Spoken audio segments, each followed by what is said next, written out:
ദോശയ്ക്കും ഇഡ്ഡലിക്കും ചോറിനും ഒക്കെ പറ്റിയ നല്ലൊരു ചമ്മന്തിപ്പൊടി നോക്കിയാലോ. ഉരുക്കണ്ണയ്ക്ക് പാല് പിഴിഞ്ഞെടുത്ത ബാലൻസ് തേങ്ങയാണ് ഇന്നത്തെ ചമ്മന്തിപ്പൊടി. ഉരുക്കണ്ണയുടെ വീഡിയോ കാണാത്തവർ ചാനലുണ്ട്, കയറി നോക്കണേ. ചമ്മന്തിപ്പൊടിക്ക് വേണ്ടി ഞാനൊരു ഇരുമ്പ് ചട്ടിയാണ് എടുത്തിട്ടുള്ളത്. നന്നായി ചൂടായി വരുമ്പോൾ കുറച്ച് എണ്ണ ഒഴിച്ചു ഒരു കപ്പ് ഉഴുന്നിട്ട് നല്ലതുപോലെ മൂപ്പിച്ചെടുക്കുക. ഉഴുന്ന് മൂത്ത് ഈ ഒരു പരുവാകുമ്പോഴേക്കും തണുക്കാനായി മാറ്റി വയ്ക്കുക. ഉഴുന്ന് മൂപ്പിച്ചെടുത്ത ബാലൻസ് എണ്ണയിൽ തന്നെ വെളുത്തുള്ളി കൂടെ ഇട്ട് മൂപ്പിച്ചെടുക്കുക.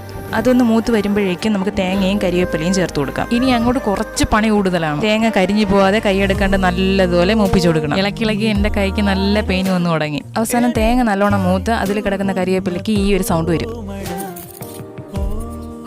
ഇതിന് ശേഷം വേണം പൊടികൾ ആഡ് ചെയ്ത് കൊടുക്കാൻ. ഇതിൽ ശരിക്കും പറഞ്ഞാൽ വറ്റൽമുളക്, മുഴുവൻ മല്ലി ഇതൊക്കെ വേണം ചേർത്ത് കൊടുക്കാൻ. എൻ്റെ ഇപ്പം അതില്ലാത്തത് കാരണമാണ് ഞാൻ പൊടി ചേർത്ത് കൊടുത്തത്. മുളക് പൊടി, മല്ലിപ്പൊടി, കായപ്പൊടി മൂന്നുമാണ് ഞാൻ ചേർത്ത് കൊടുത്തിരിക്കുന്നത്. തേങ്ങയുടെ അളവ് അനുസരിച്ച് പൊടികളുടെ അളവും കൂടെയും കുറയൊക്കെ ചെയ്യും കേട്ടോ. പിന്നെ ചേർത്ത് കൊടുക്കേണ്ടത് വാളംപുളിയാണ്. ചമ്മന്തി പൊടിക്ക് പുളി ഇച്ചിരി മുന്നിട്ട് നിൽക്കുന്നത് എനിക്ക് ഭയങ്കര ഇഷ്ടമാണ്. അതുകൊണ്ട് കുറച്ച് കൂടുതൽ ഞാൻ ആഡ് ചെയ്ത് കൊടുത്തു. അതിനുശേഷം പാകത്തിന് ഉപ്പൂടെ ചേർത്ത് കൊടുക്കാം. മൂപ്പിക്കൽ പരിപാടി കഴിഞ്ഞു. മാറ്റി വെച്ചിരുന്ന ഉഴുന്ന് നല്ലോണം പൊടിച്ച് അതുകൂടെ ചേർത്ത് നന്നായിട്ട് ഇളക്കാം. എന്നിട്ട് ഇത് സ്റ്റെപ്പ് ബൈ സ്റ്റെപ്പ് ആയിട്ട് പൊടിച്ചെടുക്കണം. ഒരുപാട് അരഞ്ഞു പോകരുത്, ജസ്റ്റ് ഒന്ന് കറക്കുക. കഴിഞ്ഞു. കുറച്ച് പണിയെടുത്തെങ്കിലും സാധനം ഇങ്ങനെ കൈയിരിക്കണം കാണുമ്പോൾ സന്തോഷമാണ്. അപ്പോൾ ശരി, പുതിയൊരു വീഡിയോ ആയിട്ട് വരാവേ.